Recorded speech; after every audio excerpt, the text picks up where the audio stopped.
Tiga anak durhaka memutuskan untuk menyingkirkan orang tua mereka yang sudah lanjut usia, sekali dan untuk selamanya. Tinggalkan komentar dari mana Anda menonton kami dan jadilah bagian dari momen spesial ini. Mereka membuang Rosa dan Antonio di jalan sepi, dibiarkan mati di bawah terik matahari. Kalian adalah beban yang tidak bisa kami tanggung lagi, kata mereka sebelum tancap gas dengan Mercedes hitam dan menghilang di cakrawala. Tapi monster berhati dingin ini tidak tahu bahwa mereka sedang membuang 20 juta reais. Rosa bangun pagi itu dengan sesak di dada yang sudah sangat ia kenal. Bukan sakit fisik, ia bisa membedakannya setelah 70 tahun hidup. Itu adalah penderitaan yang lahir dari jiwa ketika kau merasa tidak lagi diterima di tempat yang seharusnya menjadi rumahmu. Rumah itu sunyi, tetapi kesunyian yang berat, penuh dengan ketegangan. Antonio masih tidur di sampingnya, bernapas dengan susah payah karena usia dan masalah jantung yang sangat mengkhawatirkan mereka. Ia mengamatinya sejenak, melihat kerutan yang telah dilukis waktu di wajah pria yang telah ia cintai selama 50 tahun. Wajah yang ditandai oleh kerja keras yang jujur, oleh malam-malam tanpa tidur saat anak-anak sakit, oleh senyuman yang diberikan bahkan ketika segalanya tampak sulit. Bagaimana kita bisa sampai di sini, cintaku? Gumamnya pelan, menyentuh lembut rambutnya yang beruban. Rosa bangkit perlahan, setiap gerakan adalah perjuangan melawan sendi-sendi yang mengeluh. Di dapur, ia mulai menyiapkan sarapan, seperti yang selalu ia lakukan, meskipun tahu akan disambut dengan wajah masam dan keluhan tentang pengeluaran untuk makanan. Ibu, pemborosan lagi? Sandra muncul di pintu dapur masih dengan jubah mandi, tetapi dengan ekspresi yang akan membekukan darah siapapun. Lihat berapa banyak telur yang kau goreng. Kita tidak punya uang lebih untuk membiayai kemewahan ini. Rosa merasakan hatinya semakin sesak. 3 butir telur. Hanya 3 butir telur untuk 4 orang. Di mana letak kemewahannya? Nak, kukira kalian mau makan sesuatu sebelum berangkat kerja. Aku makan di luar. Lebih murah daripada menanggung pemborosan ini setiap hari. Sandra melemparkan setumpuk tagihan medis ke meja dapur dengan suara kering. Ngomong-ngomong, lihat ini yang datang kemarin.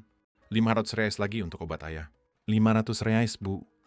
Itu lebih dari setengah dari yang kuhabiskan untuk diriku sendiri dalam sebulan. Rosa memandangi tagihan-tagihan yang berserakan di meja seolah-olah itu adalah tuduhan. Setiap resep dokter, setiap pemeriksaan, setiap pil telah menjadi alasan perdebatan, bukti bahwa mereka adalah beban yang tak tertahankan bagi anak-anak mereka. Sandra, nak, dokter bilang itu obat-obatan penting untuk jantung ayahmu. Penting. Sandra tertawa getir yang membelah udara dapur. Tahu apa yang penting? Aku bisa membayar tagihanku sendiri tanpa harus menanggung 2 orang yang tidak berkontribusi apa-apa di rumah. Ini, kata-kata itu menghantam Rosa seperti tusukan pisau net tidak berkontribusi. Apa? Itukah dirinya di mata putrinya sendiri? Seorang wanita yang telah membesarkan 3 anak, yang telah menjahit pakaian mereka, memasak makanan mereka, terjaga sepanjang malam saat mereka sakit, yang telah bekerja mencuci pakaian untuk orang lain saat uang sedikit, sekarang tidak berkontribusi apa-apa. Antonio muncul di dapur. Sedikit terhuyung-huyung karena pusing di pagi hari yang datang bersama obat tekanan darah. Wajahnya masih berbekas bantal, tetapi Rosa melihat di matanya bahwa ia telah mendengar pertengkaran itu. Either or her. Selamat pagi, nak, katanya kepada Sandra, mencoba tersenyum seperti yang selalu ia lakukan, bahkan ketika segalanya tampak runtuh di sekitar mereka. Sandra bahkan tidak menjawab. Ia mengambil sepotong roti, mengoleskan lapisan tipis margarin, dan keluar dari dapur sambil mengunyah dengan marah, seolah setiap gigitan adalah protes terhadap keberadaan orang tuanya. Rosa menyajikan kopi untuk Antonio dengan tangan gemetar. Mereka duduk di meja dalam diam, makan perlahan, masing-masing tenggelam dalam pikiran yang terlalu menyakitkan untuk dibagikan. Dia tidak serius, gumam Antonio, tetapi suaranya tidak meyakinkan. Dia serius, sayangku. Dan dia benar. Rosa menatap piringnya seolah-olah bisa menemukan jawaban di sana. Kita telah menjadi beban bagi mereka. Rosa, jangan bicara seperti itu. Itu kebenarannya, Antonio. Lihat bagaimana kita hidup di sini. Takut menyalakan satu lampu tambahan, takut makan satu telur tambahan, takut untuk ada. Suara pintu depan yang dibuka memotong pembicaraan mereka. Roberto tiba dari shift malam di pabrik, dengan seragam kotor karena oli dan ekspresi kelelahan yang sepertinya telah menjadi permanen di wajahnya. Dia masuk ke dapur, memandang orang tuanya yang duduk di meja dan menghela napas panjang, seperti seseorang yang bersiap menghadapi masalah lain, mewonderi, "Ayah, aku perlu bicara denganmu." Suaranya bernada formal, jauh, yang tidak dikenali Rosa. Ini bukan anak laki-laki yang ia tenangkan ketika mimpi buruk. "Tentu, nak, Ada apa? Roberto menarik kursi dan duduk dengan berat. Situasinya tidak bisa terus seperti ini. Sandra benar ketika mengatakan bahwa biaya medis menjadi tidak berkelanjutan. Rosa merasakan lantai runtuh di bawah kakinya. Roberto selalu menjadi yang paling seimbang di antara ketiga anak itu, yang mencoba menengahi pertengkaran. Jika bahkan nak, kita bisa mencoba mengurangi obat-obatan, berbicara dengan dokter tentang pilihan yang lebih murah.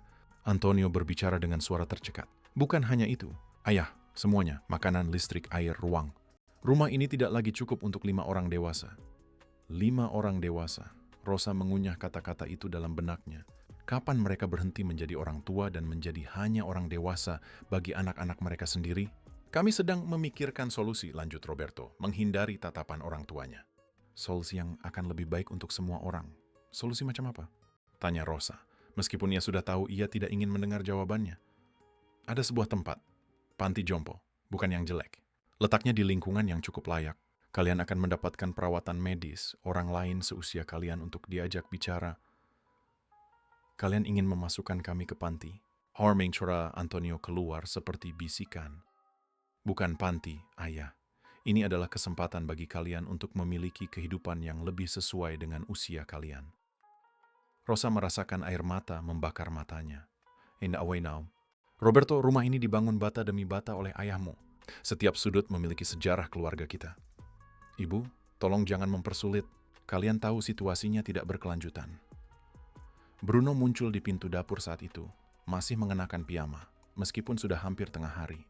Pada usia 32 tahun, ia masih tinggal bersama orang tuanya, tetapi memperlakukan rumah itu seolah-olah itu adalah hotel tempat ia berhak mengeluh tentang layanannya.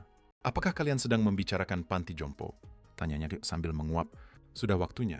Kemarin lagi-lagi aku tidak bisa tidur nyenyak karena batuk ayah dan ibu terus bangun di tengah malam untuk ke kamar mandi. Ini bukan panti jompo. Bruno, Roberto mencoba mengoreksi tetapi tanpa banyak keyakinan, apapun namanya. Yang penting adalah menyelesaikan situasi ini dengan cepat. Pacarku bahkan tidak mau datang ke sini lagi karena dia merasa canggung melihat kalian berdua di sudut-sudut. Kata-kata. Bruno seperti tikaman yang tepat di jantung. Rosa, canggung. Mereka membuat orang canggung dengan keberadaan mereka. Antonio bangkit dari meja perlahan. Setiap gerakan seolah membutuhkan usaha manusia super. Aku akan jalan-jalan, gumamnya. Dia tahu bahwa dia pergi untuk menangis di tempat yang tidak bisa dilihat anak-anaknya.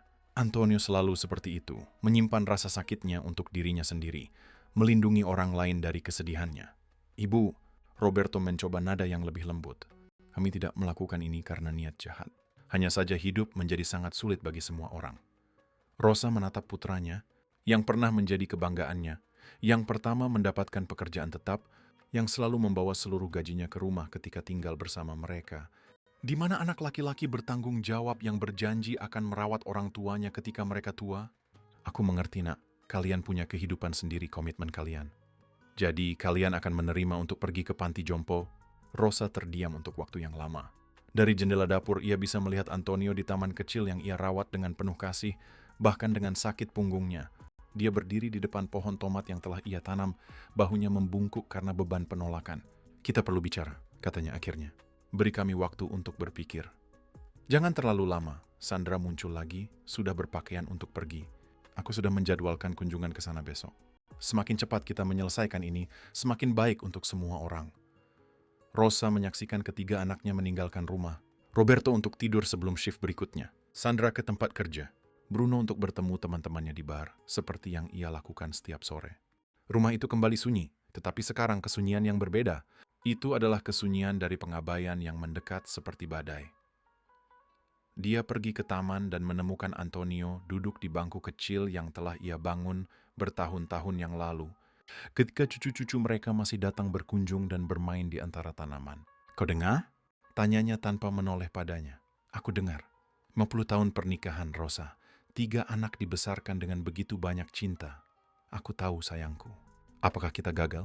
Apakah kita orang tua yang buruk? Rosa duduk di samping suaminya dan memegang tangannya yang kapalan karena kerja. Kita memberikan segalanya, Antonio. Semua yang kita miliki, semua diri kita. Dan sekarang kita adalah beban. Mereka duduk di sana bergandengan tangan, memandangi taman yang sebentar lagi tidak akan menjadi milik mereka. Lagi, bunga-bunga yang ditanam Rosa dengan begitu hati-hati. Bumbu-bumbu yang ia tanam untuk memberi rasa pada makanan yang tidak lagi dihargai siapapun, buah-buahan yang dipanen Antonio dengan bangga, semuanya akan ditinggalkan. "Rosa," kata Antonio pelan, "jika kita pergi ke tempat itu akan menjadi tempat kita mati." Dia tahu dia benar. Mereka mengenal orang lain yang telah ditempatkan di panti jompo oleh anak-anak mereka. Hanya sedikit yang bertahan lebih dari setahun. Bukan karena perawatan medis, tetapi karena patah hati. "Setidaknya kita akan bersama," gumamnya, meremas tangannya. Tapi jauh di dalam hatinya, Rosa merasa ada sesuatu yang akan berubah. Dia tidak tahu apa. Dia tidak tahu bagaimana, tetapi ada kegelisahan aneh di udara, seolah-olah takdir sedang mempersiapkan sesuatu yang tidak bisa mereka bayangkan. Di dalam dompet tua Antonio, tersimpan di antara foto-foto lama anak-anak ketika mereka masih mencintai mereka, ada sebuah amplop kekuningan yang bahkan tidak ia ketahui keberadaannya. Sebuah amplop yang telah tiba bertahun-tahun yang lalu dan yang telah disimpan Rosa tanpa membukanya, mengira itu hanyalah salah satu dari iklan bank. Takdir punya rencananya sendiri, dan terkadang keadilan datang saat kita paling tidak menduganya, datang dari tempat yang paling tidak terduga. 3 minggu telah berlalu sejak percakapan di dapur, dan suasana di rumah menjadi tak tertahankan. Rosa bangun setiap hari dengan perut mual, seolah-olah firasatnya mengatakan bahwa sesuatu yang mengerikan akan segera terjadi. Antonio hampir tidak bisa makan dan dia tahu itu bukan hanya karena obat jantung. Anak-anak telah mengubah perilaku mereka sepenuhnya. Tidak ada lagi percakapan santai, tidak ada lagi selamat pagi atau selamat malam. Mereka masuk dan keluar rumah seperti penyewa yang kesal yang hampir tidak bisa mentolerir kehadiran pemiliknya. Pagi yang menentukan itu, Rosa sedang di ruang cuci menjemur pakaian ketika dia mendengar suara-suara pelan datang dari ruang tamu. Dia segera mengenali nada konspirasi. Itu adalah nada yang sama yang digunakan anak-anak ketika mereka masih kecil dan merencanakan kenakalan, tetapi sekarang kenakalan itu akan menimpa mereka. Apakah semuanya sudah diatur? Itu adalah suara Sandra, berbisik seolah-olah sedang merencanakan kejahatan. Roberto sudah mengatur dengan orang-orang dari panti jompo. Mereka menjemput hari ini sore. Rosa merasakan kakinya lemas hari ini. Mereka bahkan belum memberitahunya. Dan jika mereka tidak mau pergi? Tanya Bruno. Dan Rosa bisa membayangkan ekspresi jijik di wajah putra bungsunya. Mereka akan pergi, jawab Roberto dengan ketegasan yang membekukan darah Rosa. Karena tidak ada pilihan. Apakah kalian menjelaskan bahwa itu sementara? Tanya Sandra. Tapi ada sesuatu dalam suaranya yang tidak bisa diuraikan Rosa. Keraguan yang aneh. Tentu saja tidak sementara, Bruno tertawa pelan. Apakah kau tahu ada orang tua yang kembali dari panti jompo? Dunia Rosa runtuh saat itu juga. Dia bersandar pada mesin cuci agar tidak jatuh. Mereka sedang berbicara tentang menyingkirkan orang tua mereka selamanya, seperti membuang perabotan tua. Kita akan bilang itu hanya sampai mereka beradaptasi lebih baik, lanjut Roberto. Lalu ya, mereka akan terbiasa di sana. Dan rumahnya? Tanya Sandra. Akhirnya kita akan punya ruang untuk hidup seperti orang normal. Sudah kupikirkan, jawab Bruno dengan antusiasme yang memilukan hati Rosa seperti pisau. Aku bisa mengubah kamar mereka menjadi kantorku. Aku selalu ingin bekerja dari rumah. Rosa menutup mulutnya dengan tangannya untuk meredam isak tangis yang mengancam akan keluar. Kamar itu, tempat dia dan Antonio berbagi 50 tahun mimpi, ketakutan, kegembiraan, dan kesedihan, akan diubah menjadi kantor untuk putra yang tidak pernah bekerja dengan benar seumur hidupnya. Ketika mereka tiba, kita semua akan ada di sini bersama. Roberto memberi arahan seperti seorang jenderal yang memimpin operasi militer. Harus terlihat seolah-olah kita melakukan ini karena cinta, mengerti? Karena cinta, ulang Sandra. Dan Rosa menangkap sarkasme beracun dalam suara putrinya. Benar sekali, kita akan menangis sedikit. Kita akan bilang ini juga sulit bagi kita, bahwa kita akan mengunjungi mereka setiap minggu. Kita akan mengunjungi? Tanya Bruno, dan Rosa memperhatikan kejutan yang tulus dalam pertanyaan itu. Tentu saja tidak, Roberto tertawa pelan. Tapi mereka tidak perlu tahu itu sekarang. Rosa keluar dari ruang cuci terhuyung-huyung, merasa seolah-olah baru saja dipukul di perut. Dia menemukan Antonio di taman, menyirami tomat dengan gerakan mekanis, tenggelam dalam pikiran yang dia tahu sama menyakitkannya dengan pikirannya. Antonio, bisiknya memegang lengannya dengan erat. Dia berbalik dan melihat keputusasaan tercetak di wajah istrinya. Ada apa, sayangku? Mereka datang hari ini. Mereka datang menjemput kita hari ini. Antonio menjatuhkan selang ke tanah. Air terus mengalir, membasahi tanah di sekitar pohon tomat yang tidak akan pernah ia lihat tumbuh. Bagaimana bisa? Rosa menceritakan semua yang telah ia dengar, setiap kata beracun, setiap rencana kejam. Antonio menjadi pucat pasi sampai warnanya seperti kertas tua. Tanpa memberitahu kita, gumamnya, suaranya keluar seperti rintian hewan yang terluka. Antonio, mereka tidak menginginkan kita lagi, sungguh selamanya. Mereka berpelukan di sana di tengah taman, menangis seperti dua anak hilang, 50 tahun pernikahan. 3 anak dibesarkan dengan cinta tanpa syarat, seumur hidup kerja dan pengabdian. Dan beginilah akhirnya. 1 jam kemudian, Rosa berada di kamar sedang mengemas beberapa pakaian ke dalam koper tua ketika Sandra muncul di pintu. "Ibu, aku perlu bicara denganmu." Rosa tidak menjawab. Dia terus melipat pakaian dengan gerakan otomatis, seolah-olah sedang bersiap untuk perjalanan biasa. "Ibu, dengarkan aku." Sandra masuk ke kamar dengan langkah tegas. "Beberapa orang dari panti jompo telah tiba. Mereka datang untuk menjemput kalian. Aku tahu, dia tidak mengangkat matanya dari pakaian. Bagaimana kau tahu? Aku mendengar kalian berbicara." Suara Rosa keluar dingin, tajam. "Aku mendengar semuanya."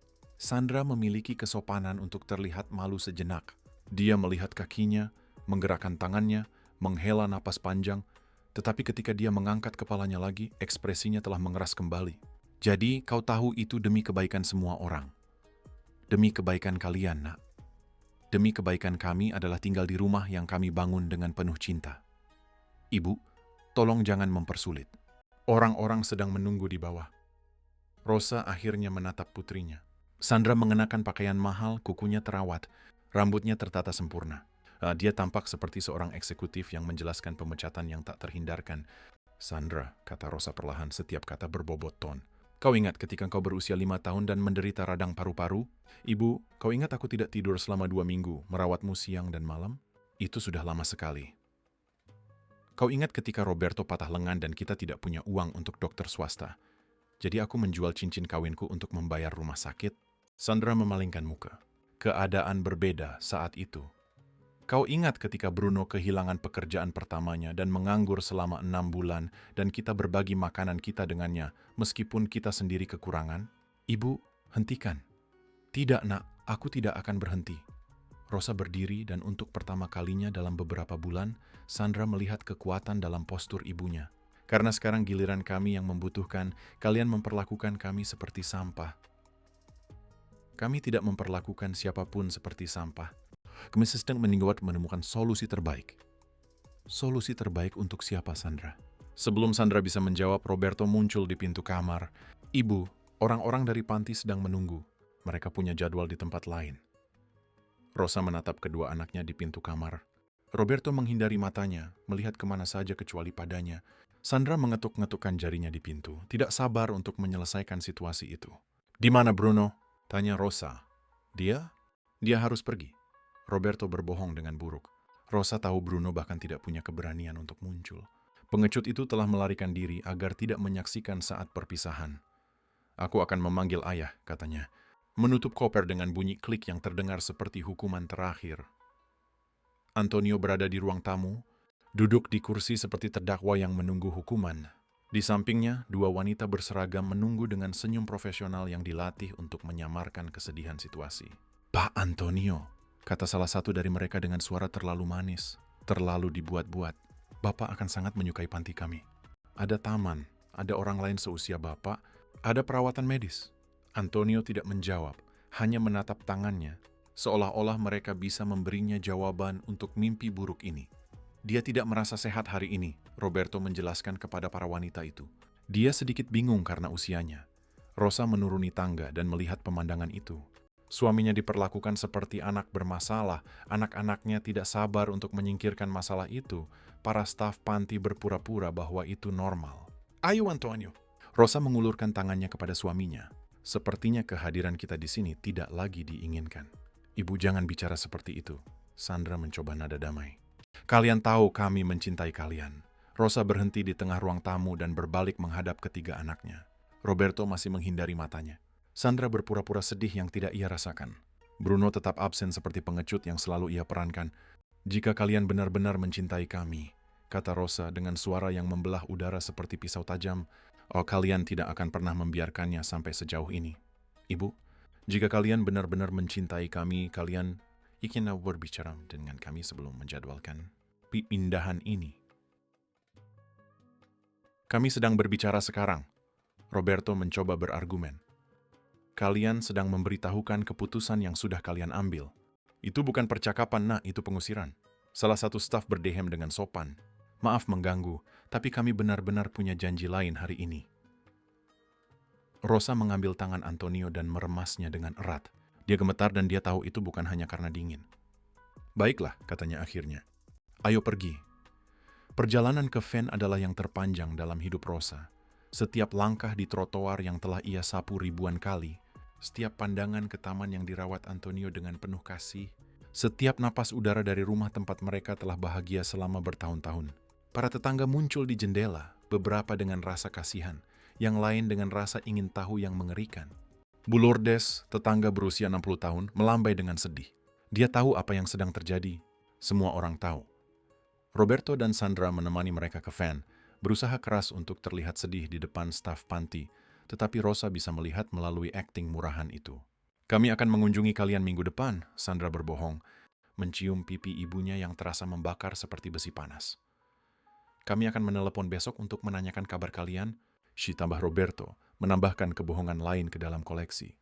Rosa dan Antonio naik ke van tanpa menoleh ke belakang. Ketika kendaraan mulai bergerak, Rosa melihat melalui jendela belakang kedua anaknya kembali ke rumah dengan cepat, seolah-olah mereka ingin melarikan diri dari tempat kejadian kejahatan yang baru saja mereka lakukan. What are? Rosa, bisik Antonio meremas tangannya. Bagaimana kita bisa sampai di sini? Aku tidak tahu, sayangku, aku tidak tahu. Van itu melaju di jalan yang mereka kenal betul. Melewati toko roti tempat mereka membeli roti setiap pagi, apotek tempat mereka mengambil obat, alun-alun tempat mereka membawa cucu-cucu mereka bermain. Ketika mereka masih diterima dalam kehidupan anak-anak mereka sendiri. Setiap blok yang menjauh adalah sepotong kehidupan yang ditinggalkan selamanya. Di dompet tua Antonio, tersimpan di antara dokumen-dokumen lama, amplop kekuningan itu masih tersegel. Di dalamnya, sebuah berita yang akan mengubah segalanya, tetapi baru akan ditemukan ketika sudah terlambat bagi anak-anak yang telah membuang cinta paling murni yang pernah mereka terima.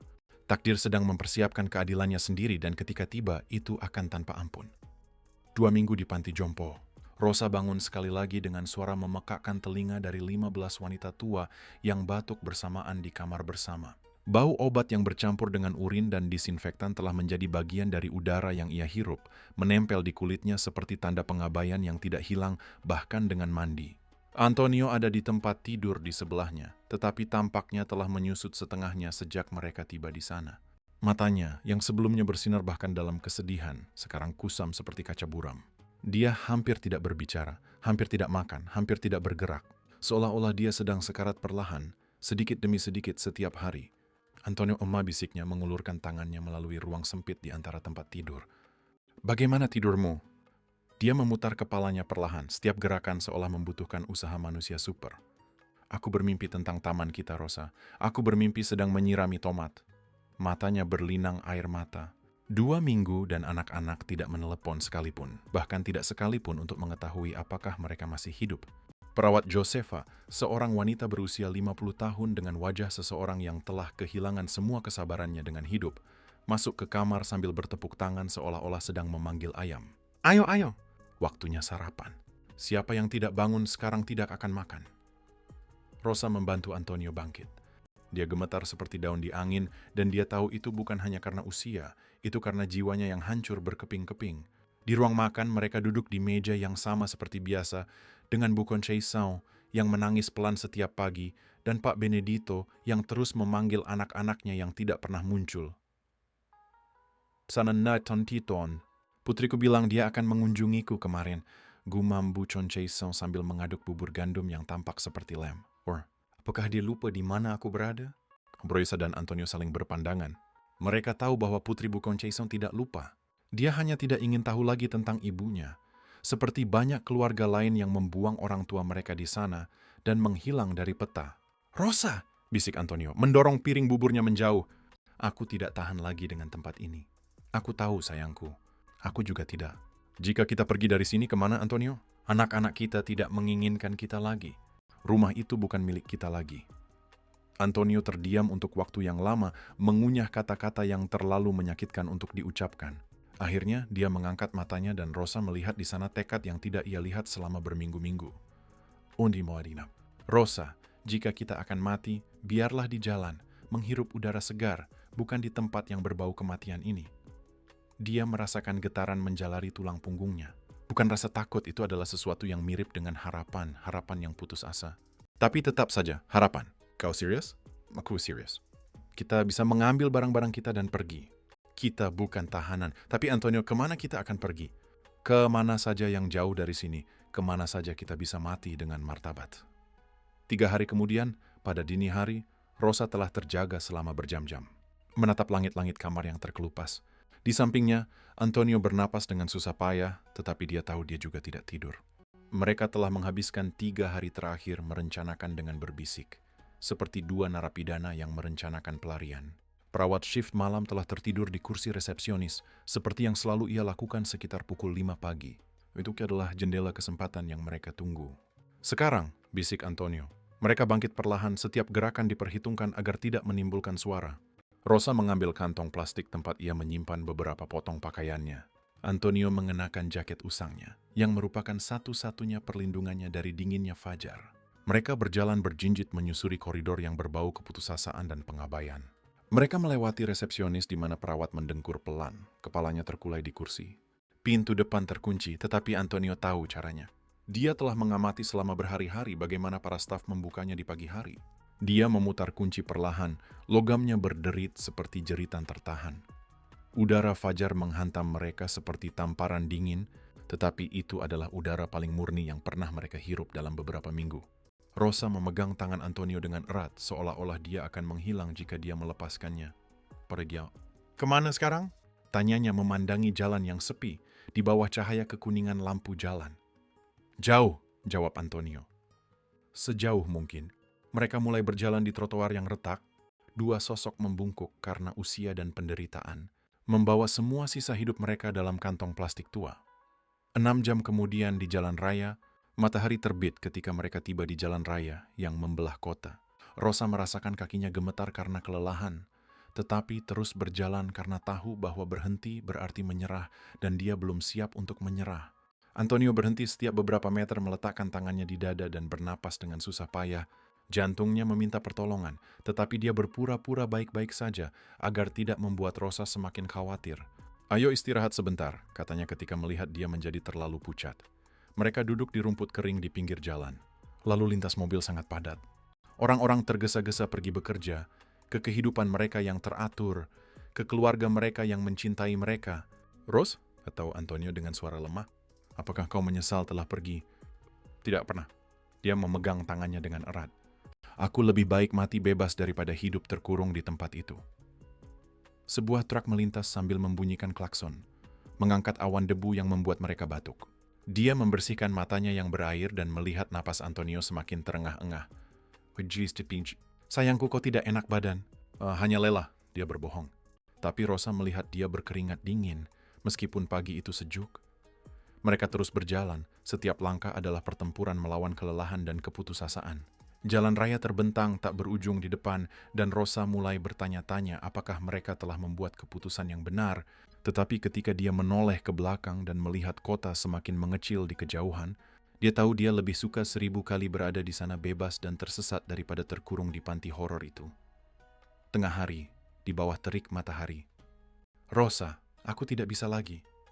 Antonio berhenti di tengah jalan, kakinya lemas, wajahnya seputih kertas. Matahari tengah hari menyengat tanpa ampun di atas kepala mereka, dan mereka tidak punya air, tidak punya makanan, tidak punya tempat tujuan. Antonio, bertahanlah sedikit lagi. Pasti ada tempat di dekat sini di mana kita bisa beristirahat. Tapi dia tahu dia sedang berbohong. Tidak ada apa-apa di sana. Aspal panas, semak kering, dan kesepian tak berujung. Mereka berada di tengah-tengah antah berantah. 2 orang tua yang ditinggalkan oleh keluarga mereka sendiri, berjalan entah kemana. Antonio bersandar padanya, seluruh beban 78 tahunnya menekan bahu rapuh Rosa. Dia merasakan kakinya sendiri goyah, tetapi berusaha keras untuk menopang pria yang telah ia cintai selama 50 tahun. Rosa, Kurasa aku akan pingsan. Tidak, Antonio, tidak, sekarang kita akan berhasil. Tapi bahkan saat dia berbicara, dia merasa dia semakin berat di lengannya. Jantungnya gagal. Dia bisa melihat dari bibirnya yang mulai membiru. Rosa, aku mencintaimu. Aku juga mencintaimu, sayangku. Selalu mencintaimu. Mereka berpelukan di sana, di tengah jalan sepi, sementara matahari tanpa ampun menghukum tubuh rapuh mereka. Rosa tahu bahwa itu bisa menjadi pelukan terakhir dalam hidup mereka. Ya Tuhan, bisiknya, menatap langit biru yang kosong. Jika engkau punya belas kasihan, kirimkan seseorang untuk membantu kami.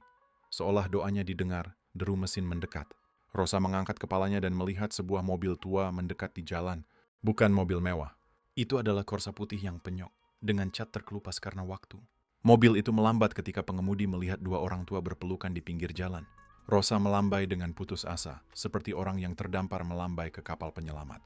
Mobil itu berhenti. Dari pintu turun seorang pria muda berusia sekitar 30 tahun dengan pakaian pekerja sederhana. Matanya baik, tipe orang yang masih percaya bahwa menolong sesama itu bermanfaat. Ya Tuhan, apa yang kalian lakukan di sini sendirian? Marcos berlari ke arah mereka, segera melihat bahwa Antonio sedang sakit parah. Tolong, mohon Rosa dengan suara patah. Suamiku punya masalah jantung. Dia butuh bantuan. Marcos tidak ragu sedetik pun. Ayo, aku akan membawa kalian ke rumah sakit sekarang juga. Dia membantu Antonio masuk ke mobil. Rosa di sisi lain, memegang tangan suaminya seolah-olah itu adalah papan penyelamat. Marcos tancap gas menuju kota terdekat, melihat melalui kaca spion untuk melihat bagaimana keadaan orang tua itu. Bagaimana kalian bisa sampai di sana? Tanyanya sambil mengemudi. Rosa tidak tahu harus mulai dari mana. Bagaimana menjelaskan bahwa mereka ditinggalkan oleh anak-anak mereka sendiri? Bagaimana menceritakan bahwa mereka melarikan diri dari panti jompo karena mereka lebih baik mati bebas? Ceritanya panjang, gumamnya. Tidak perlu diceritakan sekarang, kata Marcos dengan ramah. Yang penting adalah sampai di rumah sakit. Selama perjalanan, Rosa mengamati pemuda yang telah berhenti untuk menyelamatkan mereka. Dia memiliki tangan yang kapalan dari pekerjaan berat, pakaian sederhana tapi bersih, dan yang terpenting, dia memiliki kebaikan di matanya yang hampir ia lupakan keberadaannya di dunia. Siapa namamu, nak? Tanyanya. Marcos. Dan kalian? Aku Rosa, dia Antonio. Senang bertemu kalian. Dan jangan khawatir, semuanya akan baik-baik saja. Rosa tidak tahu mengapa, tetapi dia percaya padanya. Untuk pertama kalinya dalam beberapa bulan, dia merasa bahwa mungkin takdir belum sepenuhnya menyerah pada mereka. Di dompet tua Antonio, amplop kekuningan itu masih tersimpan di antara dokumen-dokumen lama. Di dalamnya, warisan yang akan mengubah segalanya. Tetapi pada saat itu, satu-satunya warisan yang penting adalah kebaikan seorang asing yang memutuskan untuk berhenti untuk membantu dua orang tua yang tersesat di jalan. Terkadang malaikat datang mengendarai mobil tua.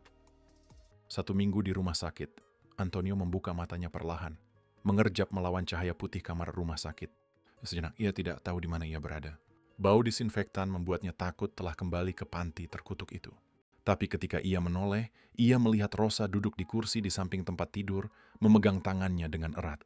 Kau kembali padaku? Bisiknya. Dan Antonio melihat matanya merah karena terlalu banyak menangis. Rosa, berapa lama? 1 minggu penuh, cintaku. Kau mengalami serangan jantung parah. Dokter bilang nyawamu nyaris tidak tertolong. Antonio mencoba mengingat jalan raya, terik matahari, perasaan bahwa ia akan mati di sana, ditinggalkan seperti binatang. Dan kemudian seorang malaikat, seorang pemuda dengan kebaikan di matanya yang telah menyelamatkan mereka. Di mana? Di mana pemuda yang membawa kita ke sini? Marcos, Rosa tersenyum untuk pertama kalinya dalam beberapa hari. Dia di luar. Dia tidak pernah meninggalkan tempat ini sedetik pun sejak kita tiba. Tidur di koridor setiap malam. Antonio merasakan matanya berlinang air mata. Seorang asing telah melakukan untuk mereka apa yang tidak dilakukan anak-anak mereka sendiri. Peduli apakah mereka hidup atau mati. Pintu terbuka perlahan, dan Marcos masuk membawa secangkir kopi yang mengepul. Matanya berbinar ketika melihat Antonio terjaga. Pak Antonio, syukurlah. Dia meletakkan kopi di meja kecil dan mendekati tempat tidur. Bagaimana perasaan Bapak? Hidup, jawab Antonio dengan suara serak, tetapi bersyukur. Syukur kepada Tuhan. Bukan apa-apa, saya hanya melakukan apa yang akan dilakukan siapapun. Rosa dan Antonio saling berpandangan. Enggak, itu bukan apa yang akan dilakukan siapapun. Anak-anak mereka sendiri tidak melakukannya. Marcos, kata Rosa suaranya tercekat. Mengapa kau berhenti? Mengapa kau menolong kami? Pemuda itu memerah, menggerakkan kakinya, menatap lantai. Oh, Bu Rosa, kalian mengingatkanku pada kakek nenekku. Mereka meninggal ketika aku kecil. Dan aku selalu berpikir jika suatu hari aku melihat orang tua yang membutuhkan bantuan, dia tidak bisa menyelesaikan kalimatnya. Antonio mengulurkan tangannya yang gemetar dan Marcos mengambilnya dengan hati-hati, seolah-olah sedang memegang sesuatu yang berharga dan rapuh. Nak, apa yang kami lakukan untuk pantas mendapatkan kebaikanmu? Bapak tidak melakukan apa-apa. Terkadang kita hanya bertemu orang yang tepat pada waktu yang tepat. 3 hari kemudian, saat keluar dari rumah sakit, Dr. Silva, seorang pria berusia 50 tahun dengan wajah seseorang yang telah melihat banyak penderitaan, menyerahkan surat keluar kepada Rosa dengan ekspresi khawatir. Bu Rosa, saya harus jujur padamu. Suamimu mengalami serangan jantung serius. Jantungnya tidak bisa lagi menahan emosi yang kuat atau aktivitas fisik. Rosa mengangguk, meskipun di dalam hatinya ia merasakan sesak di dada. Dokter, kami tidak punya tempat tujuan. Dokter itu ragu-ragu melihat kertas-kertas itu, lalu padanya. Keluarga kalian, apakah mereka tahu kalian ada di sini? Mereka tidak mau tahu lagi tentang kami, dokter. Dokter Silva menghela napas panjang. Dia telah melihat banyak kasus seperti ini. Orang tua yang ditinggalkan oleh anak-anak mereka sendiri dibuang di rumah sakit seperti sampah. Begini, Bu Rosa, saya tidak bisa secara resmi merekomendasikan ini, tapi dia merendahkan suaranya. Saya punya seorang pekerja sosial di sini yang mengenal sebuah keluarga yang menampung para lansia tunawisma. Orang-orang baik hati, orang-orang baik masih ada di dunia. Tentu saja ada. Dan kalian sudah bertemu salah satunya. Dia menunjuk ke arah Marcos, yang berada di koridor sedang berbicara dengan seorang wanita pirang berusia sekitar 40 tahun. Rosa melihat melalui jendela kamar dan melihat Marcos memberi isyarat dengan antusias, seolah-olah sedang menjelaskan sesuatu yang penting. Wanita pirang itu mendengarkannya dengan saksama, menganggukkan kepalanya. Siapa dia? Itu Ana, istrinya. Marcos meneleponnya kemarin dan, lebih baik biarkan dia sendiri yang memberitahumu. 1 jam kemudian, di koridor rumah sakit, Marcos mendekati Rosa dengan senyum malu-malu, ditemani oleh wanita pirang yang telah ia lihat melalui jendela. Bu Rosa, ini istri saya, Ana. Ana maju dan, yang mengejutkan Rosa, memeluknya seolah-olah mereka adalah kenalan lama. Rosa, Marcos menceritakan semuanya tentang kalian, tentang apa yang dilakukan anak-anak kalian, tentang bagaimana kalian melarikan diri dari tempat yang mengerikan itu. Rosa tidak tahu harus berkata apa. Ana berbicara dengan kemarahan yang tulus, seolah-olah rasa sakit mereka adalah miliknya juga. Ana dan aku banyak bicara beberapa hari terakhir ini, lanjut Marcos memegang tangan istrinya. Dan kami ingin mengajukan tawaran. Rosa merasakan jantungnya berdebar kencang. Apakah mereka akan menawarkan uang, pekerjaan? Dia tidak ingin diperlakukan sebagai amal. Tawaran macam apa? Ana berjongkok agar sejajar dengan Rosa yang sedang duduk di kursi roda. Rosa, Marcos dan aku sudah menikah selama 10 tahun dan kami tidak pernah bisa punya anak. Kami selalu bermimpi memiliki keluarga besar dengan kakek nenek, paman, bibi, sepupu. Dan ketika aku melihat kalian di jalan itu, Marcos melengkapi, rasanya seperti Tuhan menempatkan kakek nenek yang tidak pernah kami miliki di jalan kami. Rosa merasakan air mata mengalir di wajahnya. Apa yang kalian katakan? Kami mengatakan bahwa kami ingin kalian tinggal bersama kami, kata Ana dengan suara tegas. Sebagai keluarga, sebagai orang tua yang tidak pernah kami miliki. Tapi kalian tidak mengenal kami. Kami cukup mengenal, sela Marcos. Kami tahu kalian adalah orang baik yang diperlakukan buruk oleh keluarga kalian sendiri, dan kami tahu kalian pantas mendapatkan cinta dan perhatian. Rosa menangis begitu deras, hingga tidak bisa berbicara. Ini terlalu bagus untuk menjadi kenyataan.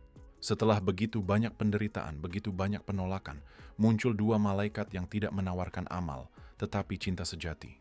Dan jika kami merepotkan kalian, jika kami sakit, jika... Ana memegang tangannya dengan kuat. Ketika kita benar-benar mencintai seseorang, tidak ada yang namanya kerepotan, yang ada adalah kepedulian. 2 minggu kemudian, di rumah Marcos dan Ana, Rosa bangun di kamar kecil tapi nyaman yang telah disiapkan Marcos dan Ana khusus untuk mereka. Tirai bunga membiarkan cahaya lembut masuk dan dia bisa mendengar Antonio bernapas dengan tenang di tempat tidur sebelah. Untuk pertama kalinya dalam beberapa bulan, dia tidur semalaman tanpa mimpi buruk. Di dapur, Ana sedang menyiapkan sarapan sambil menyanyikan lagu ceria. Ketika melihat Rosa, wajahnya berseri-seri. Selamat pagi, Ibu Rosa. Ibu Rosa.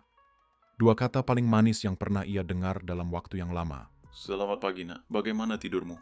Aku tidur nyenyak. Dan ayah Antonio? Rosa tersenyum. Ayah Antonio. Antonio menangis ketika Ana memanggilnya seperti itu untuk pertama kalinya. Dia masih tidur. Dokter bilang dia butuh banyak istirahat. Tentu. Dan dia akan punya banyak waktu untuk istirahat di sini. Marcos masuk ke dapur, sudah siap bekerja dan mencium pipi Rosa seperti yang ia lakukan setiap pagi. Selamat pagi, Ibu. Apa yang akan kita makan siang hari ini? Aku berpikir untuk membuat ayam panggang yang kau sukai kemarin. Sempurna. Tapi jika ibu lelah, biarkan Ana yang memasak. Tentu saja tidak, Nak. Memasak untuk kalian adalah suatu kebahagiaan. Dan memang benar. Setelah bertahun-tahun diperlakukan sebagai gangguan di dapurnya sendiri, Rosa telah menemukan kembali kesenangan memasak untuk orang-orang yang berterima kasih, yang memuji, yang meminta tambah. Marcos pergi bekerja dengan senyum di wajahnya dan Ana duduk di meja bersama Rosa untuk minum kopi. Rosa, aku perlu memberitahumu sesuatu. Nada serius Ana membuat Rosa khawatir. Ida apa, Nak? Kemarin saat kalian sedang istirahat, ada seorang tukang pos datang. Dia bilang dia sudah mencari Antonio Mendes selama berminggu-minggu. Rosa mengerutkan kening. Antonio Mendes, itu nama lengkap suamiku. Aku tahu. Dan dia membawa ini. Ana mengambil sebuah amplop tebal dan resmi dari atas kulkas. Katanya ini mendesak. Rosa mengambil amplop itu dengan tangan gemetar. Amplop itu berat, resmi, dengan stempel kantor pengacara. Apa ya isinya? Aku tidak tahu, Bu, tapi kurasa lebih baik kita bangunkan ayah Antonio untuk membukanya bersama. Setengah jam kemudian, di ruang tamu, Antonio sedang duduk di sofa yang nyaman, masih mengenakan piyama, memegang amplop itu seolah-olah itu adalah bom yang akan meledak. Rosa ada di sampingnya, Ana dan Marcos di kursi di seberang, semua dengan ekspresi cemas. Buka saja, Antonio, bisik Rosa. Apapun itu kita hadapi bersama. Antonio merobek amplop itu perlahan. Di dalamnya ada beberapa dokumen, semuanya dengan kop surat resmi dan stempel notaris. Matanya menelusuri baris-baris itu, mencoba menguraikan bahasa hukum yang rumit. Tiba-tiba ia menjadi pucat pasi. Rosa, ini tidak mungkin benar. Ada apa?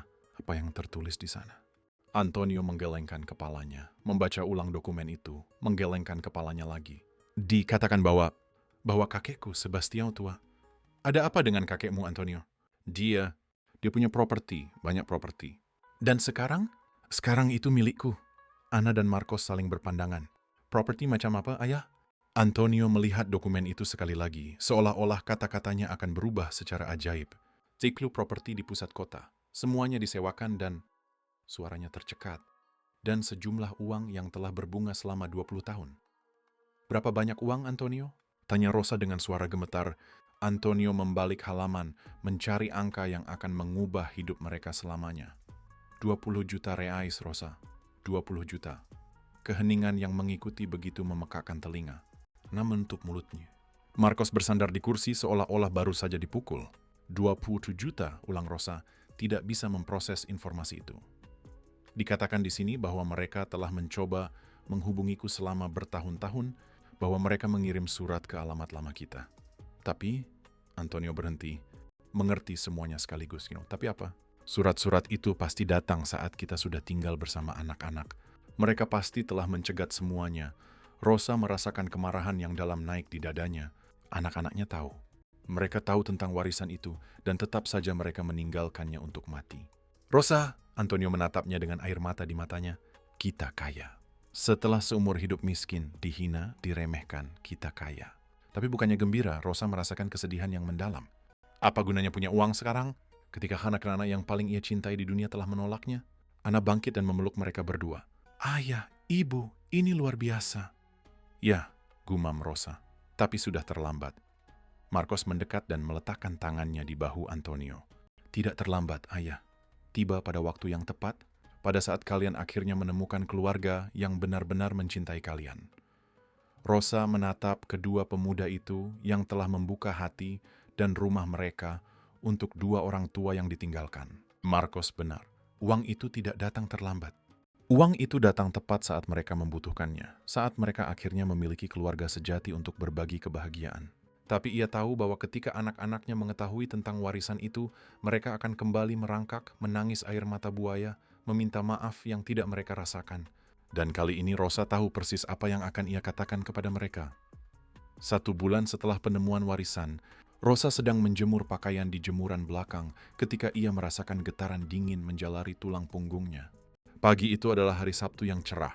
Anna telah pergi ke pasar dan Marco sedang memperbaiki keran dapur. Semuanya benar-benar normal.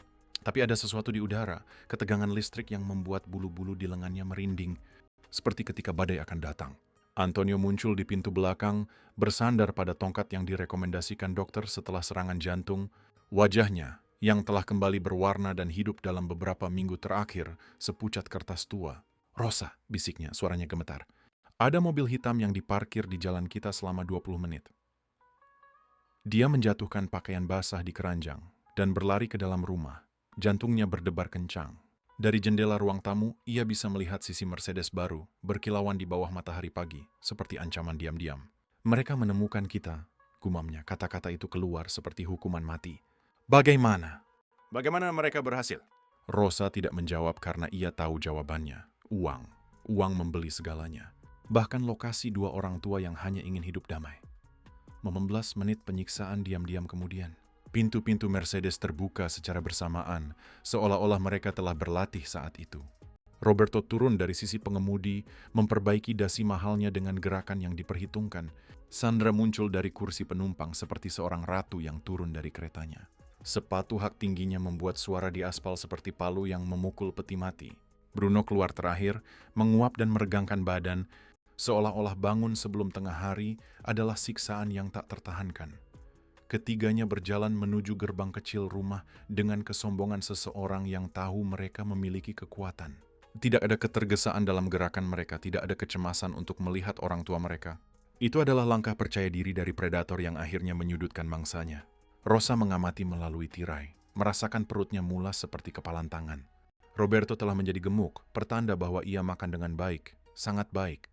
Sandra mengenakan anting-anting berlian yang bersinar begitu terang hingga menyakitkan mata. Bruno mengenakan kemeja yang harganya lebih mahal dari tagihan listrik sebulan. Mereka hidup dengan baik, gumamnya dengan getir. Sangat baik dengan uang yang mereka hemat dengan menyingkirkan kita. Bel berbunyi. Suara sederhana, biasa, yang pagi itu terdengar seperti lonceng pemakaman. Antonio bangkit dari kursi tempat ia membaca koran. Setiap gerakan seolah membutuhkan keberanian manusia super. "Aku yang buka?" "Tidak." Rosa memegang lengan suaminya dengan kuat. "Kita buka bersama. Mereka tidak pantas kita hadapi penghinaan ini sendirian di gerbang, berhadapan langsung dengan masa lalu." Ketika Rosa membuka pintu, pikiran pertama yang ia miliki adalah betapa anehnya anak-anaknya baginya. Bukan secara fisik. Secara fisik mereka tetap sama, tetapi ada sesuatu di mata mereka, dalam postur mereka, dalam cara mereka memandangnya, yang membuatnya merasa seolah-olah ia sedang berhadapan dengan 3 orang asing yang berniat jahat. "Ibu," kata Roberto pertama kali. Tetapi kata itu terdengar mekanis, dilatih, seperti dialog yang dihafal dari teater amatir. "Ayah." Sandra mengangguk, tetapi tidak menunjukkan niat untuk mendekat, untuk memeluk atau bahkan mencium pipi. Bruno bahkan tidak berbicara, hanya melihat sekeliling dengan ekspresi seseorang yang sedang menilai properti untuk dibeli. "Apa yang kalian inginkan di sini?" tanya Rosa terkejut dengan ketegasan suaranya sendiri. "Pertanyaan apa itu, Ibu?" Roberto memaksakan senyum yang tidak akan menipu anak kecil sekalipun. "Kami datang untuk melihat bagaimana keadaan kalian." "Kami khawatir." Antonio tertawa getir yang membelah udara pagi. "Khawatir setelah 2 bulan hening total?" Sandra melangkah maju, mencoba mengendalikan situasi dengan sikap otoriter yang sangat dikenal Rosa. "Ayah, kami sudah jelaskan waktu itu bahwa itu demi kebaikan kalian. Panti jompo adalah tempat terbaik. Tempat terbaik adalah neraka di bumi," sembur Antonio. Suaranya menggema di jalan yang sepi. "Kalian tahu itu saat kalian meninggalkan kami di sana?" Beberapa tetangga mulai muncul di jendela, tertarik oleh nada bicara yang meninggi. Bullards, tetangga berusia 70 tahun yang tinggal di rumah sebelah, membuka tirai dengan hati-hati, tetapi Rosa bisa merasakan mata penasarannya mengamati pemandangan itu. "Ayah, tolong jangan bicara seperti itu." Roberto melihat ke sekeliling dengan gugup, jelas terganggu oleh perhatian yang mereka tarik. "Ayo kita bicara di dalam rumah seperti orang beradab." "Oh, orang beradab?" Rosa merasakan kemarahan yang dalam naik dari dadanya seperti lahar gunung berapi. Orang beradab tidak meninggalkan orang tua mereka di jalan sepi. Bruno akhirnya berbicara dengan nada tidak sabar yang selalu ia gunakan ketika segala sesuatunya tidak berjalan sesuai keinginannya. "Lihat, bisakah kalian berhenti dengan semua drama ini? Kami datang ke sini untuk menyelesaikan situasi ini sekali dan untuk selamanya. Dan situasi apa? Tanya Antonio. Meskipun jauh di lubuk hatinya ia sudah tahu jawabannya. Sandra dan Roberto saling bertukar pandang. Sekilas, komunikasi diam-diam yang dikenal Rosa sejak mereka masih anak-anak dan telah melakukan kenakalan. Situasi warisan ayah. Roberto mengucapkan kata-kata itu perlahan, seolah-olah sedang menjelaskan matematika kepada seorang anak, warisan dari kakek buyut Sebastião.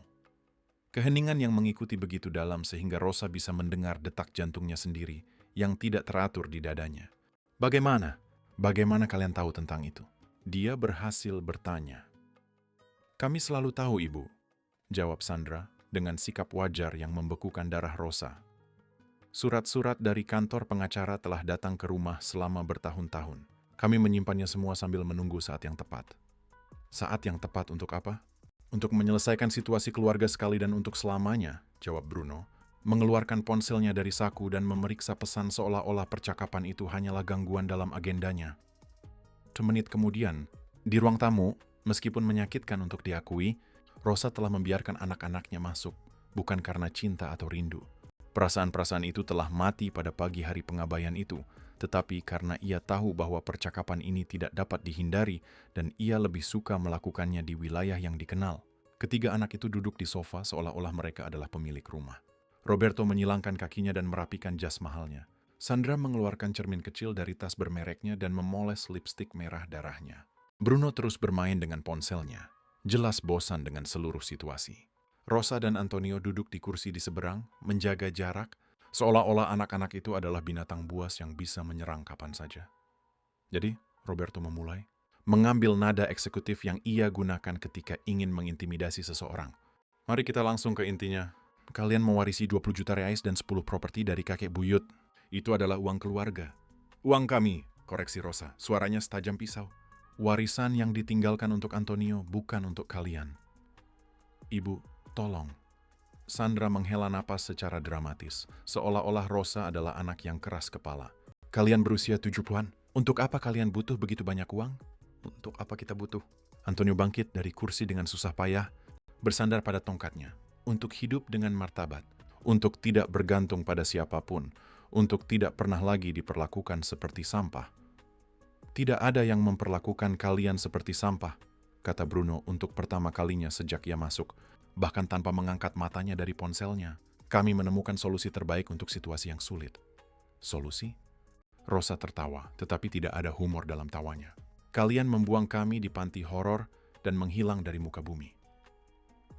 Itu adalah tempat yang layak, bantah Sandra, menyilangkan kakinya dan merapikan rok mahalnya. Ada perawat, makanan, atap. Ada bau kematian di setiap sudut, teriak Antonio dan Rosa melihat tangannya gemetar karena amarah yang tertahan. Ada orang tua yang menangisi anak-anak mereka yang tidak pernah berkunjung. Ada orang yang sekarat karena kesedihan. Roberto mencondongkan tubuh ke depan, mengambil postur yang lebih agresif. Ayang, kau terlalu dramatis. Yang penting adalah sekarang kita menemukan solusi untuk semua masalah. Solusi apa? Kalian kembali ke rumah bersama kami, umumkan Sandra seolah-olah itu adalah hal yang paling wajar di dunia. Kami akan merawat kalian dan uang warisan akan tetap berada di keluarga di tempat yang seharusnya selalu ada. Rosa merasakan dunia berputar di sekelilingnya. Keberanian, muka tebal, kurangnya rasa malu dari ketiga makhluk yang telah keluar dari rahimnya itu sungguh memilukan. Rumah, bisiknya? Rumah apa? Rumah kalian di mana kami diperlakukan seperti pengganggu. Rumah di mana kami bahkan tidak bisa bernapas tanpa mengganggu.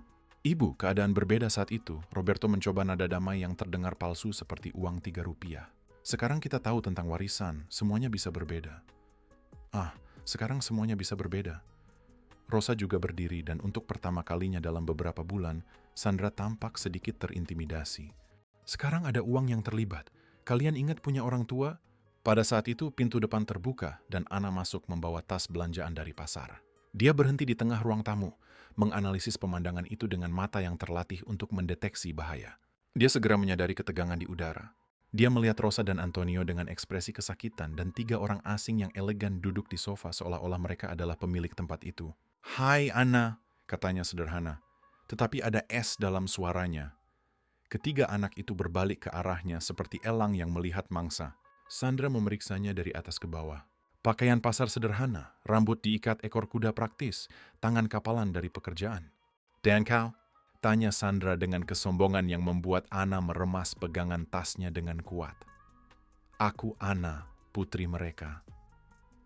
Keheningan yang mengikuti begitu berat sehingga terasa padat. Bruno akhirnya mengangkat matanya dari ponselnya. Roberto menegakkan tubuhnya di kursi. Sandra mengangkat alis yang digambar sempurna. "Putri," Bruno tertawa sinis. "Menarik sekali. Orang tua kami ternyata melakukan adopsi." Ana meletakkan tas belanjaannya di lantai dengan gerakan terkendali, tetapi Rosa bisa melihat bahwa ia mendidih karena marah di dalam. "Tidak perlu adopsi ketika kau mendapatkan orang tua yang benar-benar mencintaimu," jawab Ana, menatap langsung ke mata Bruno. "Dan ketika kau membalas cinta itu, alih-alih membuangnya seperti sampah." Kalimat itu membelah udara seperti cambukan. Roberto berdiri dari sofa. Wajahnya merah karena marah. "Dengar sini, Nona. Kau tidak tahu apa-apa tentang keluarga kami, tidak tahu apa-apa tentang sejarah kami." "Aku tahu cukup," jawab Ana tanpa mundur 1 milimeter pun. "Aku tahu aku menemukan mereka ditinggalkan, sakit, patah hati karena kekejaman anak-anak mereka sendiri. Aku tahu mereka menangis setiap malam bertanya-tanya apa yang telah mereka lakukan salah sehingga pantas mendapatkan penghinaan seperti itu."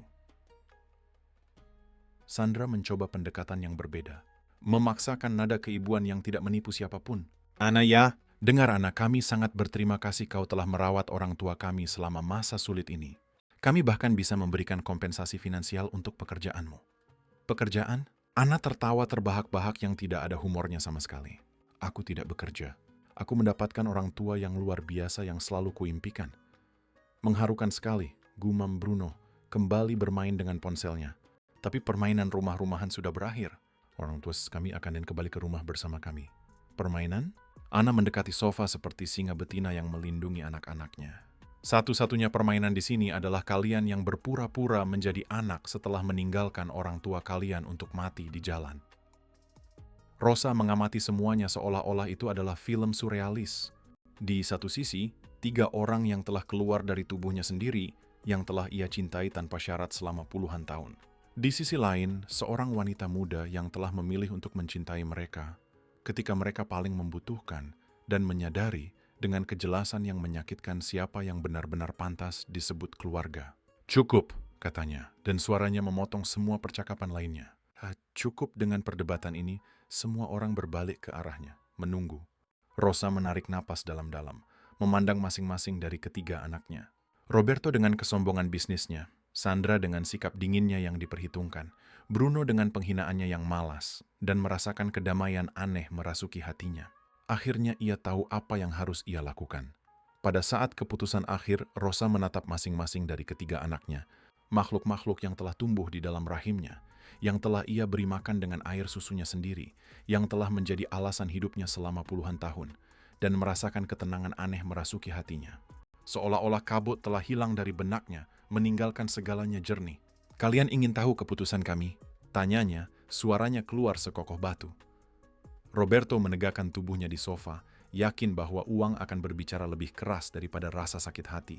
Sandra menyilangkan kakinya dengan elegan, sudah membayangkan bagaimana ia akan menghabiskan warisan itu. Bruno bahkan tidak mengangkat matanya dari ponselnya. "Keputusan kami," lanjut Rosa, setiap kata berbobot ton, "adalah kalian keluar dari rumah kami sekarang." Keheningan yang mengikuti mutlak. Dunia berhenti. Bahkan jam dinding seolah berhenti berdetak. Roberto berkedip beberapa kali seolah-olah belum memproses kata-kata itu. "Apa maksudmu, Ibu?" "Seperti yang kukatakan, keluar dari sini dan jangan pernah kembali." Sandra tertawa gugup, tawa yang selalu ia keluarkan ketika sesuatu tidak berjalan sesuai rencana. "Ibu, kau tidak mungkin serius."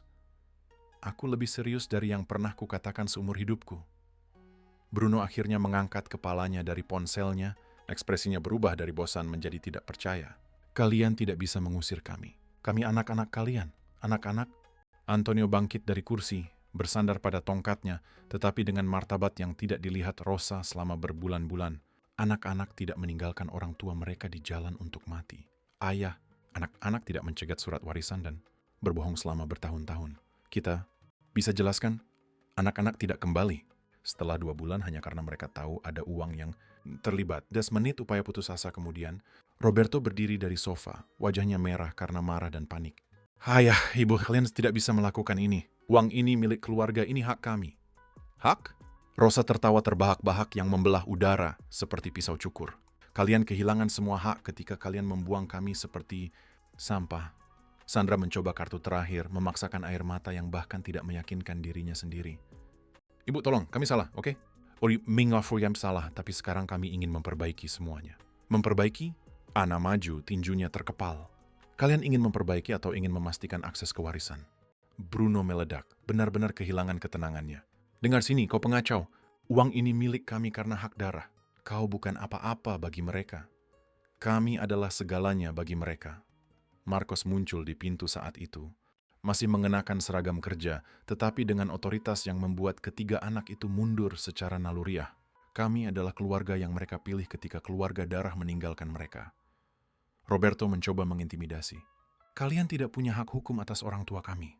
Kami bisa menempuh jalur hukum. Bisakah kalian? Marcos tersenyum tetapi tidak ada humor dalam senyumnya. Dan kalian akan menjelaskan kepada hakim bagaimana kalian meninggalkan dua orang tua di jalan.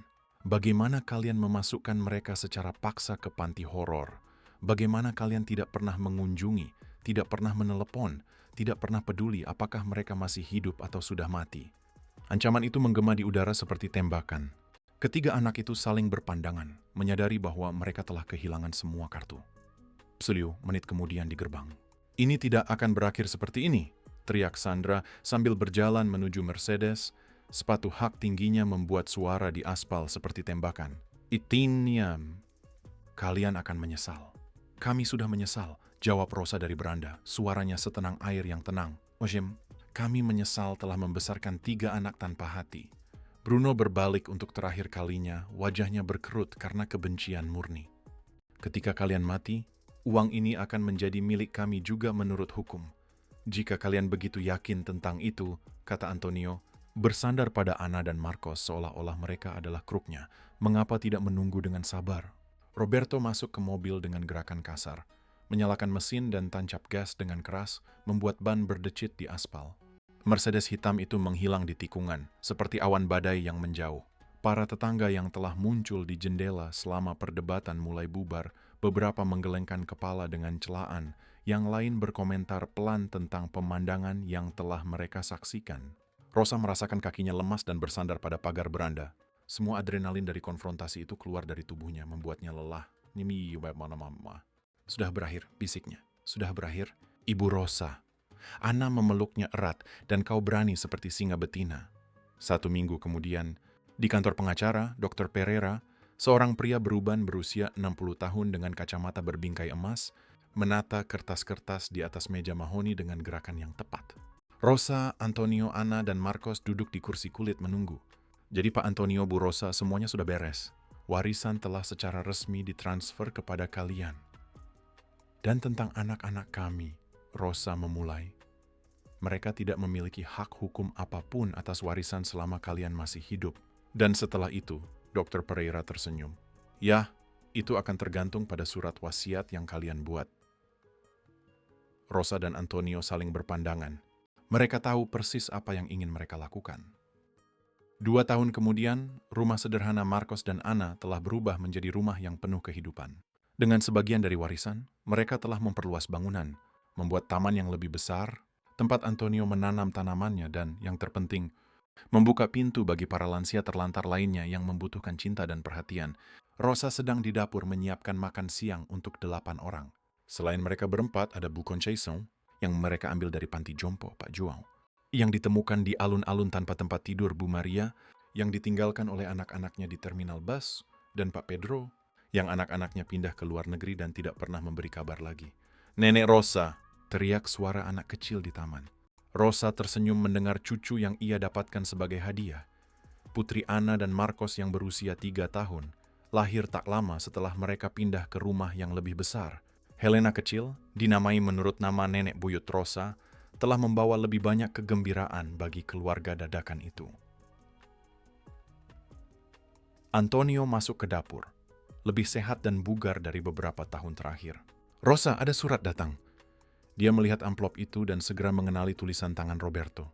Itu adalah surat kelima dalam 2 tahun. Surat-surat lainnya telah ia bakar tanpa membukanya. Apa yang ingin kau lakukan dengan ini? Tanya Antonio. Rosa mengambil amplop itu, melihatnya sejenak, lalu langsung membuangnya ke tempat sampah. Sama seperti yang mereka lakukan pada kita, jawabnya. Membuangnya. Sore itu, duduk di beranda dikelilingi oleh orang-orang yang benar-benar mencintainya. Rosa mengamati matahari terbenam melukis langit dengan warna keemasan. Antonio ada di sampingnya, memegang tangannya, seperti yang telah ia lakukan selama 50 tahun. Ana dan Marcos bermain dengan Helena di taman. Para lansia lainnya mengobrol dengan gembira tentang rencana untuk hari berikutnya. Begitulah seharusnya sebuah keluarga. Bukan darah, bukan gen, bukan kewajiban hukum. Cinta, kepedulian, pilihan. Rosa menutup matanya dan bersyukur kepada Tuhan atas pelajaran tersulit dan paling berharga dalam hidupnya. Terkadang kita perlu kehilangan keluarga yang kita miliki untuk menemukan keluarga yang pantas kita dapatkan. Dan ketika Antonio meninggal 3 tahun kemudian, tidur dengan tenang di pelukannya pada suatu fajar musim semi, surat wasiat yang ia tinggalkan menyumbangkan seluruh warisan kepada Ana, Marcos, dan para lansia lain yang telah menemukan keluarga di rumah yang dibangun oleh cinta.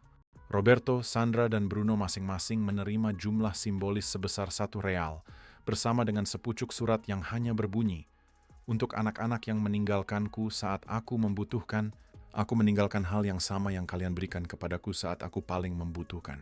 Namun tidak ada apa-apa. Keadilan ilahi terkadang lambat, tetapi selalu datang. Dan ketika datang, itu sempurna. Jika Anda menyukai cerita ini, maka sukai dan berlangganan saluran ini agar tidak ketinggalan video berikutnya.